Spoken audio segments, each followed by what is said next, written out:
All right, again, good morning, everybody. It's that time that we talk to the Chamber of Commerce, Greensburg, Decatur County Chamber of Commerce. And at this point, I'm going to turn it over. We have an intern today running the show for the Chamber of Commerce. I'll let you introduce yourself and your guests. Yes, good morning. So I'm Belle Westerfeld, and I'm the marketing intern for the GDC Chamber of Commerce, and I'm so excited to be hosting today's show. I'm especially excited to introduce today's guests. We have Laura Williams and Julie Rohrig with Williams Law Office. Good morning. Good morning. It's great to be here, and thank you very much for having us. Yes, it's great to have you guys. So before we dive in to what's going on with them, let's just take a quick look at some upcoming events that we have at the Chamber. So we have a couple of exciting ribbon cuttings coming up next Friday. So mark your calendars for Decatur County Community Garden on Friday, August 15th at 11 a.m. And then we also, on that same day, we have Frame 55, and that's going to be at 3 p.m. So these are great opportunities to make connections and celebrate local businesses in Decatur County. And then next, you can join us for our next Lunch and Learn, which is next week on Tuesday, August 12th with Centra Credit Union, as they introduce Onward, a free financial education and coaching program designed to support individuals, families, and employers. Led by Centra's financial inclusion team, this session will explore practical tools to reduce stress, build confidence, and promote lasting financial wellness. Lunch is provided, but seating is limited, so RSVP now to save your spot. Again, that's on Tuesday, August 12th at 12 p.m., so we hope to see you there. Next, keep an eye out for more information about our August Leaders and Loggers. Mark Fixmer with Best Way Disposal will be speaking about the behind the scenes of running that plant, and this will be at the TAP on Tuesday, August 19th from 4 to 6 p.m. So a big thank you to Trish and her team at the TAP for always being fantastic hosts. Lastly, be sure to join us on August 21st for Workforce Partners, What Employers Need to Know. This year's legislative session brought significant changes to the Indiana High School diploma, particularly in the area of work-based learning. So to help employers navigate these updates, we are partnering with the GDC EDC to host an informative session featuring representatives from the Indiana Department of Education, the Indiana Chamber of Commerce, and the Richard M. Fairbanks Foundation. So don't miss this opportunity to learn how these changes may impact your future workforce. Registrations are live on our website and is free for all who attend. Lunch will be provided, but RSVPs are required. So for more details or to register for any of these events, visit greensburgchamber.com/events or give us a call at 812-663-2832. All right, let's get to it. So today we're talking about something that affects all of us at some point, whether it's planning for the future, navigating the loss of a loved one, managing property, or even making sure your small business is legally protected.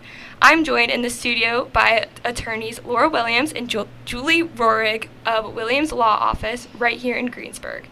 Laura and Julie focus on estate planning, business planning, probate, real estate, and some family-related legal issues.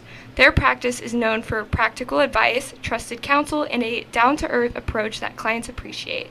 Laura and Julie, welcome to the show. We're so glad you're here. Thank you. So if you guys first want to introduce yourselves, what do you guys do, where you're from, all of that kind of stuff.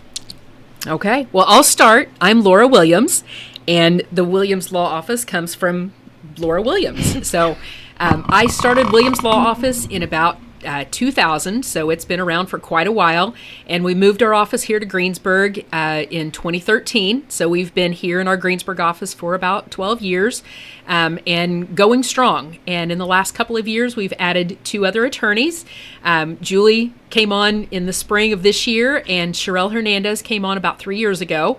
So there are 3 attorneys here in our office, and we all do about the same thing, although each of us has kind of our own niche as well. I've been practicing law for and I'm going to gulp at this, but almost 30 You're years. not that old. Thank you. Thank you so much. I appreciate that. My family would disagree with you, but it's it's that reality check when I have to say that 30 years ago. It's actually been 29 this summer, but nearly 30 years ago. And I love what I do. I love working with families and creating their estate plans and like creating their legacies that they want to leave after they are gone, or even creating their legacies that they want to create while they're living, so that they can make sure that their family lifestyle lives on after they do. I do focus on the estate planning side. I also do a lot of business planning, so I help people set up corporations, LLCs, partnerships, all that sort of thing, and then all of the stuff that goes along with those areas. So some real estate contracts, all of that good stuff. So love what I do. Love working with the community. I was raised here in Decatur County, and in fact, my first job was here at WTRE. Wow.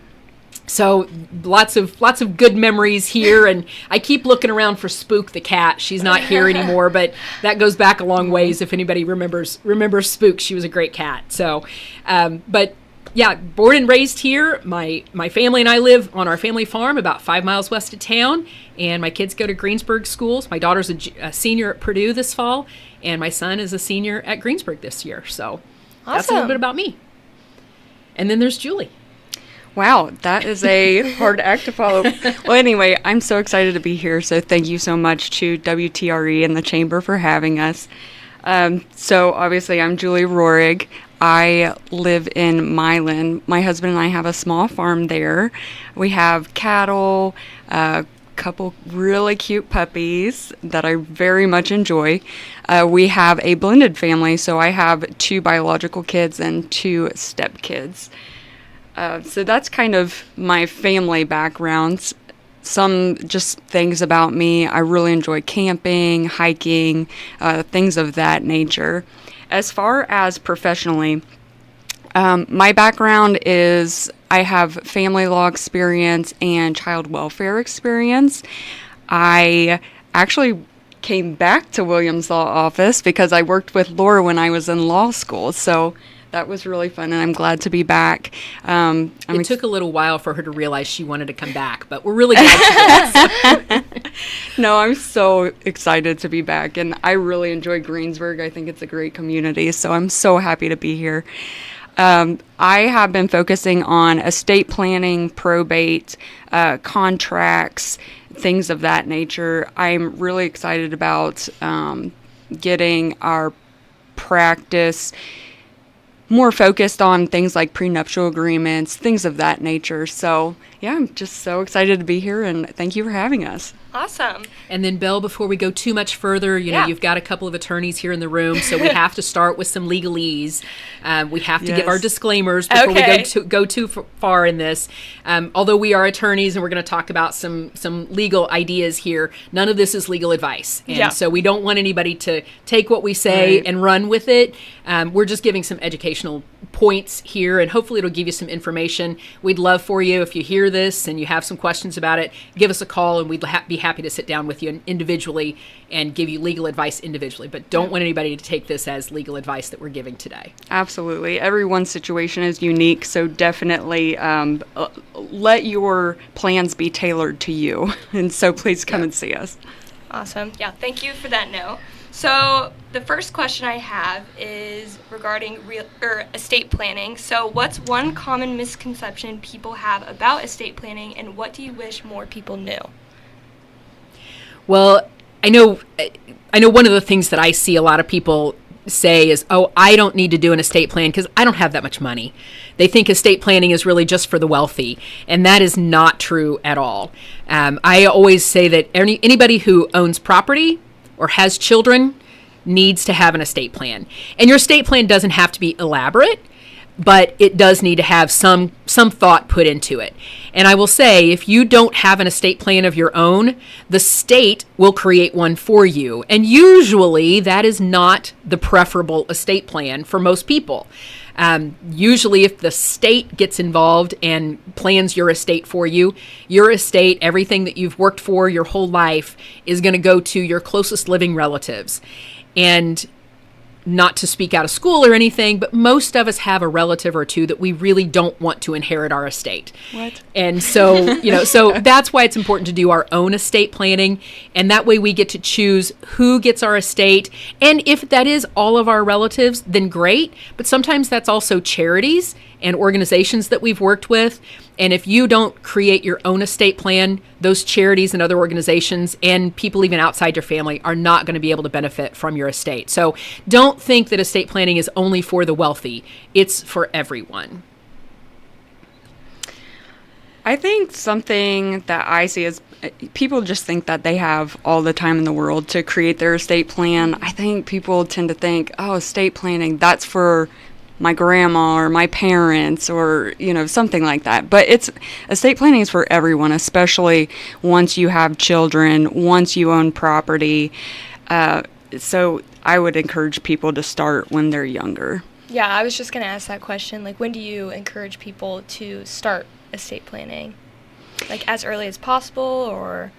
I think as soon as someone has property, or as soon as someone has children. Okay. Because one of the things that we can do is within your will, you can actually say, if something happened to myself and my spouse, who would I want my child to be raised by? Yeah. You can include things like that in your will, which can provide peace of mind for not only you and your children, but the rest of your family as well. Yeah, of course. And I'll add to that too. You don't necessarily think of it as estate planning for after you die, but there are some documents that we work on that are really good for folks when they turn 18, when you all of a sudden become an adult and you have legal responsibilities and legal rights, to sign your name, to own your bank account, to own real estate. At that point, it's a really good idea to put some documents in place like a power of attorney, so that if something happens to you and you have a bank account and you're incapacitated for some reason, at least you've appointed someone who can get into that bank account and help you pay your bills or Absolutely. can manage that bank account for you. So a power of attorney is a really good thing to put into place. As soon as you turn 18, you can put that into place. And also a healthcare representative appointment. So again, if something happens to you and you're in the hospital and you can't speak or express what you want your healthcare decisions to be, having someone who is appointed to make that decision for you, or that the doctors know who to go to for those decisions, that's a really important piece as well. I know this summer we have seen a number of college students who, or students who are going off to college this fall. They've just turned 18 and their parents are realizing, wow, these kids that I've taken care of and I've managed all of their bank accounts and everything for them for 18 years, I no longer have the ability to do that because they are adults now and they have that ability to do it for themselves. But if the kids are going off to college and they're going to be 3 or 4 hours away, but their bank account is here, it makes a lot of sense for mom and dad to still have access to that bank account. So a power of attorney can help them with that. And again, if they've got healthcare questions or issues that come up that the kids need help with, their parents can help them with that too if they've got that healthcare representative appointed. So an estate plan in those terms, you can do that as soon as you turn 18. Mm-hmm. You can create a will at that point as well, or a trust or whatever, but that may not be the top of mind issue for you. It may be more important to have those documents that exist during your lifetime. Yeah, that's, as a 20-year-old, I haven't even thought about any of that, so it's very informative for me. But moving away from estate planning and more about small businesses, so what are some key legal issues that small business owners should be thinking about from startup to succession? So I am the one in the office who does most of the business planning. Everybody helps on it a little bit, but I do most of that business planning. And when I talk with folks who want to create a new business, it is real important to think about, do you want to create an entity that does this business? So either a corporation or an LLC. And a lot of times we talk about it in terms of liability. If there's a business that's going to have the potential for folks to get hurt, and probably hurt pretty badly. We have a lot of farming operations around here, so that's a common one that I hear of. And farming is a very dangerous occupation. and very, very common in this community. So we deal with it a lot. But if there's liability where someone might get hurt, having a formal structured entity, a corporation or LLC, can be very helpful because it can limit that liability. So your house is not on the line if somebody comes and gets hurt, walking through the field, they fall into a hole or something. That's not going to put your house at risk for their injuries. So that's important. I do like to work with the tax preparers when we set up business entities too, and make sure that they're taxed the way they ought to be taxed. And the tax preparers, CPAs, are going to know that best. So I really like to take an approach that involves other professionals in the process as well. The tax preparer is the one who's going to create those tax returns in the future. I want to make sure that they agree that the tax entity that we're putting them in is the right one for their tax situation. And so I like to involve those CPAs in there as well, and ask them the questions of, how should that entity be taxed as an S corporation, as a partnership, whatever the case may be. So those are some real important things to think about. And then once those, that's kind of a startup question, a couple of questions. And so once we get the entity set up, then we have to look too about how does that entity pass on to the next generation or pass on to the next set of managers? Do we have a succession plan in place? Is there a buy-sell agreement in place? If you've got more than one person who owns a company, then it's real important to figure out how do those multiple owners work together, and what if one of them wants to leave the entity, and do they get out? Do they get paid to get out? Do they have to pay the company to get out? All those sorts of things kind of come into play. So we talk through all of those things as we're setting up corporations and LLCs, and make sure people get into the right position that they want to be in to really conduct their business well into the future. Yeah. All right. So you also work with families after someone passes away. So what's important to know about the probate process in Indiana? I'll take this one. I'm actually handling all the probate cases for the office, which I'm really excited about. One thing I want people to know is that probate does not have to be scary. I think probate in general is intimidating. I think even before I started doing it, I was intimidated by it. But if you come to an attorney that does probate all the time, that attorney can walk a person through the process and help you through, answer your questions, and just kind of let you know how things are supposed to go. So, and every probate estate is going to be a little bit different, but it doesn't need to be scary, and please don't be intimidated by it. If you need us, we're here for you. Yeah. So you help people with real estate transactions too. How does that fit into the estate planning part of your guys' business? Real estate transactions come into a lot of the areas that we handle. As we're doing estate plans, particularly if we're setting up trusts or even doing business planning, things like that, it's important to make sure, as a trust specifically, it's important to make sure that the trust is funded, which means that the trust has to own the things that it's going to manage. And a lot of times that's real estate. So we make sure that we've got the deeds prepared that will transfer that real estate into the trust so that the trust can properly manage it. And we also, we educate our clients as well on what that means and who then needs to be managing it, depending upon the type of trust that we've set up. Make sure that they know how to manage that real estate. For businesses, a lot of businesses, like I said, we do a lot of farm businesses, but even other types of commercial businesses, they own real estate, whether it's their primary location, an office building or something like that, or it's 300 acres of farm ground. If the business is going to be properly managing that real estate, then the business has to own it. And so we have to make sure that the real estate is transferred into the business. And again, we do some education to talk with our clients about what that means as far as managing that real estate and how they make sure that the bills are paid correctly. And, if they're in a corporation, that they've got everything running through the corporation properly, not commingling personal funds in with corporate funds and that sort of thing. So, but a lot of the real estate transactions come up in a lot of the other areas of law that we practice as well. Right. Very interesting. This is very informative for me. I'm learning a lot. So when it comes to family law, especially in smaller communities, what role do you guys typically play? So I am handling a lot of those issues as well. And one thing that I'm really excited about is I am working on building our prenuptial agreement practice. And the reason why I'm excited about this is I kind of think that prenuptial agreements tend to have a negative connotation, and I want it to be more normalized. I think prenuptial agreements really can help a couple and set them up for success. I think it's good before a couple gets married for them to be transparent about the state of their affairs and, make these agreements ahead of time. It can't hurt to have a prenuptial agreement. It can only help. Additionally, prenuptial agreements can be good for blended families, especially if you have children from previous relationships. You can talk about how you're going to even estate plan in your prenuptial agreement.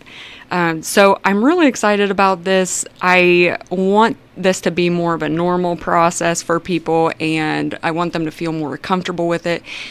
It does not mean that you're planning for divorce if you prepare a prenuptial agreement. So I want people to keep that in mind, and just this, when you're planning your wedding and you're having those hard conversations about, what the future is going to look like, that is the perfect time to be thinking about the prenuptial agreement and, just setting yourself up for success. Yeah.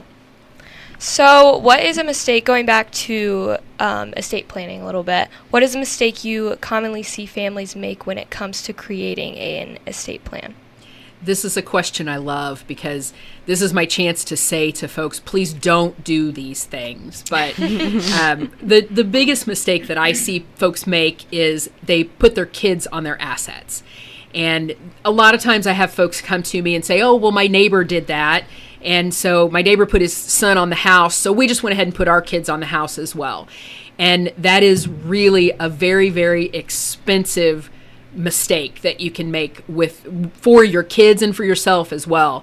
When you put your child's name on your house, that house now becomes your child's house. And so, lots of bad things can happen from that. Not necessarily will happen, but certainly can happen. Number one, if your child should get a divorce or file bankruptcy or get a judgment against them, your house is now an asset in their bankruptcy or their divorce. And so their divorce is going to have to contemplate how they manage your house. And it's still your house. It's where you're living. And, you don't want your house taken out from under you. And you also don't want to have your kids compensate someone else for the house that you are living in. They really don't have, any kind of stake in the house other than you just put their name on it. Same thing with a bank account. If you put your child's name on your bank account, your child now has that bank account. Again, if in events of a bankruptcy or a divorce or a judgment, your child's creditors can come and clean out your bank account, and you have no recourse against them. Same thing even with your child. Unfortunately, we do see the instances where parent-child relationships kind of go south, and when parents and kids don't get along anymore, if the parents have the child's name on their bank account, that child can come and clean out your bank account. And again, you have no recourse for that. So it's not a good idea to put your kids' names on your bank account. The other thing is, if you put your kids' names on your house, you've now given them a tax burden at your death when they go to sell that house. And that tax burden, they're going to have to pay a lot bigger capital gains. And so it's just not a good idea. We have lots of ways that we can get around that. We can, name your kids as powers of attorney. We can give them authorized signer. We can set up a trust and make the kids co-trustees or something like that. And that keeps that asset from becoming your child's asset. And so gives you a lot of protection. We can also, if we put it into a trust, we can write into that trust that you, as mom and dad, have lifetime rights to live in that house or any of the houses that are owned by that trust. And so if you've put your child's name on your house and they decide that they don't like you anymore, they can kick you out. They're your landlord. They can kick you out. And you don't want to see that happen either. So we can keep that from happening in a trust. So that's a big mistake that I do see people making a lot of times. And I think they think that it's the easiest way to do it, to pass everything on to the kids. Then they'll just have it at your death. Unfortunately, there are intervening circumstances that can be very detrimental during your lifetime. So that's just not a good idea. But come talk to us and we can help you with some of those alternative solutions for that instead. So, Julie, do you see people making mistakes as well that's different from that? I do. So one thing that stands out to me is when people fail to put safeguards up, especially if they're in a subsequent marriage, they have children from a previous relationship.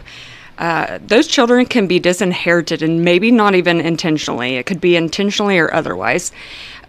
So there are ways to set up safeguards so that your children from a previous relationship will not be disinherited, even if your estate goes to the surviving spouse at your death. So that's one thing that I would always say, especially for, the people who have children and are going into a new marriage, is just make sure that you set up your estate to protect your kids as well. Yeah. So, what are your thoughts on people using online forms or do-it-yourself legal websites for estate planning?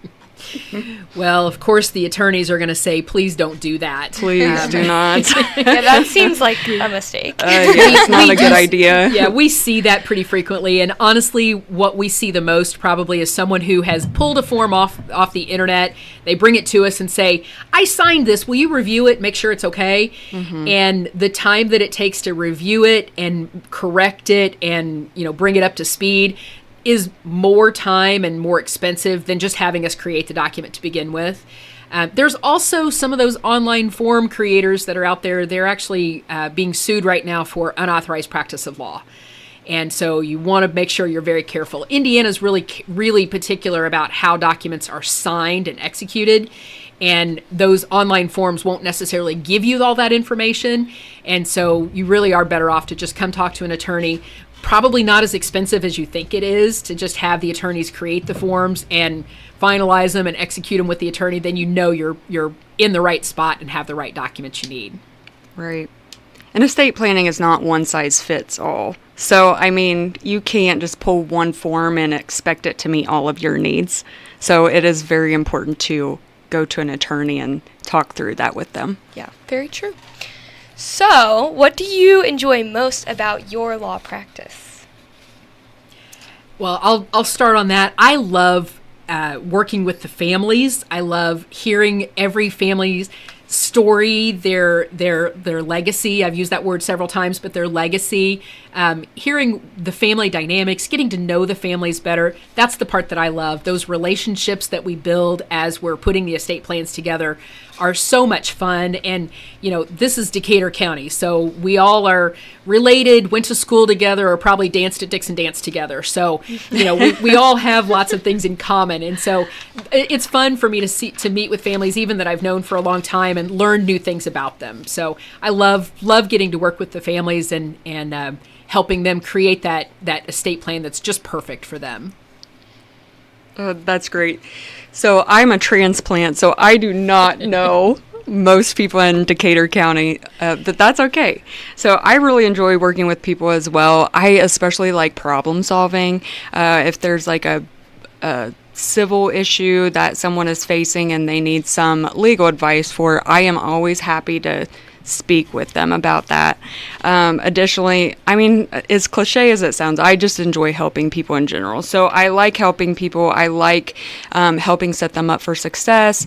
I want to make sure that their plan is tailored uniquely to their situation with their unique needs and maybe family circumstances. So yeah, I'm excited to be in Decatur County, and I'm hopefully one day I'll be like Laura and know everyone, but I'm just not quite there yet.